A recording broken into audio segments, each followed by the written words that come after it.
ഇവിടെ വേസ്റ്റ് ഇടരുത്. നമ്മളിപ്പോൾ പലപ്പോഴും ആളുകൾ വേസ്റ്റ് ഇടേണ്ട സ്ഥലത്തല്ലാതെ വേസ്റ്റ് കൊണ്ടുപോയിടും. കടന് മുമ്പിലൊക്കെ വേസ്റ്റ് ഇട്ട് കഴിഞ്ഞാൽ ഇവിടെ വേസ്റ്റ് ഇടരുത്. വേസ്റ്റുകൾ എന്ന് പറഞ്ഞാൽ മുഖല്ലഫാത്ത് എന്നാണ് വേസ്റ്റിന് പറയുക. അതല്ലെങ്കിൽ ഗുമാമ എന്ന് പറയുമ്പോൾ ആൾക്കാർ ബലദിയ എന്ന് പറയും. ഒരു കേൾക്കണ്ട കേട്ടോ. ബലദിയ എന്ന് പറഞ്ഞാൽ വേസ്റ്റ് എന്നൊന്നുമല്ല അർത്ഥം. ബലദിയ എന്ന് പറഞ്ഞാൽ മുനിസിപ്പാലിറ്റി എന്നാണ് അർത്ഥം. പക്ഷെ ആൾക്കാർ പറയും ആദർശ് ഓഫ് ബലദിയ എന്ന് പറയും. അത് മുനിസിപ്പാലിറ്റിയിലെ ഒരു വകുപ്പാണ്, ക്ലീനിങ്ങിൻ്റെ വേസ്റ്റ് സാധനങ്ങൾ. അങ്ങനെ ആൾക്കാരൊക്കെ മുനിസിപ്പാലിറ്റിക്ക് ബലദിയ എന്ന് പറയും. ഓക്കെ, അപ്പോൾ നമുക്ക് പറയാനുള്ളത് എന്താണ്? ഇവിടെ വേസ്റ്റ് ഇടരുത്. ഇങ്ങനെ പറയാം, ലച്ചർ മിഹിന അൽ ഗുമാമ. സംസാര ഭാഷയിൽ ഉപയോഗിക്കുന്ന വാക്കാണ് ലച്ചർ മിഹിന ഗുമാമ. കുമാമ എന്ന കാഫാണ് ആ സാധനം, പക്ഷെ അത് സംസാരിക്കുമ്പോൾ ഗാ വരുള്ളൂ. ലച്ചർ മിഹിന ഗുമാമ, ലച്ചർ മിഹിന ഗുമാമ. ഇവിടെ നിങ്ങൾ വേസ്റ്റ് എറിയരുതെന്ന. റമ എന്ന് പറഞ്ഞാൽ എറിഞ്ഞു എന്ന. ലാച്ചർമി നിങ്ങൾ എറിയരുത്. പക്ഷേ അവിടെ ഹത്തു എന്ന് പറയുന്നൊരു വാക്കാണ് യഥാർത്ഥത്തിൽ ഇടുക എന്നതാണ്. ഹത്തു. ഈ ഹത്ത എന്നുള്ളത് അല്ല ഇവിടെ ഉപയോഗിക്കേണ്ടത്. കാരണം അതൊരു വേസ്റ്റായ സാധനങ്ങൾ ആവശ്യമല്ലാതെ ഹിന്ദിയിൽ ഫേഗ്ന എന്ന് പറയും. രഖ്ന എന്നല്ലല്ലോ പറയും, ഫേഗ്ന. ഇതർ ഫെഗ്നാനി എന്ന് പറയും.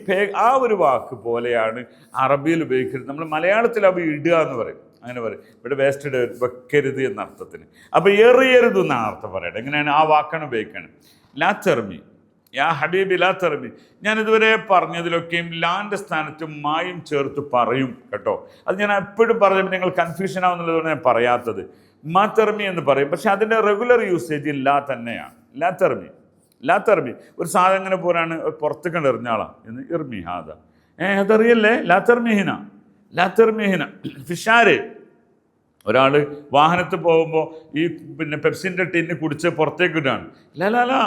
ലാത്തർമിഹിന അത് ഷാര് അലൈക്ക ഖറാമ. അതിന് ഫൈന് വന്നളയും. അതുകൊണ്ട് ഒരു കാരണം ചെയ്യരുത്, ഇവിടെ ഒന്നും എറിയരുത്. അപ്പം ലാത്തർമി, റമ എറിഞ്ഞു. ഇനി ഒറിജിനൽ എറിയലിന് ഇതന്നെ ഉപയോഗിക്കാം. ഒരാൾക്ക് നടന്നു പോകണം, അല്ലെങ്കിൽ പട്ടിയെ ഒന്ന് കല്ലെടുത്ത് എറിയണം, ഒരു നശിപ്പിക്കുന്ന ഒരു പട്ടിയാണ്. എർമി ബിൽ ഹജർ, കല്ലുകൊണ്ട് എറിയൂ. അപ്പോൾ കുട്ടി എറിയുമ്പോൾ ലാത്തർമി, നീ എറിയരുത്. അപ്പോൾ ഒറിജിനൽ എറിയുക എന്നതിനും റമ തന്നെയാണ് പറയാം. എത്രത്തോളം ഈ റമ എന്ന് പറയുന്നത് വലിയ വിശാലമായ അർത്ഥമുള്ള വേർഡാണ്. അമ്പയുക എന്നൊരു ഇർമിൽ സിഹാം എന്നാ പറയാം.